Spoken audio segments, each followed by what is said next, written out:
kā es gribētu ārā sauli, un lai spīd saule vismaz 300 dienas gadā. 300. Man nav saules 300 dienas gadā, bet man ir saule. Saule pa lietuviskam, ir saule pa latviskam. Nu, jā, un kāpēc saule un kāpēc man viena zila, viena zaļa? Tātad zilā saule ir krūmelinēm.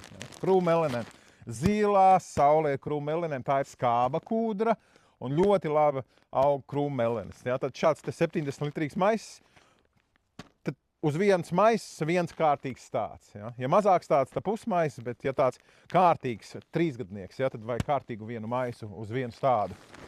Bet ja mēs gribam audzēt gurķus, tomātus, tad ņemam saules universālā zaļā. Tā ir tā liela atšķirība. Katram augam sava krāsa, katram savs.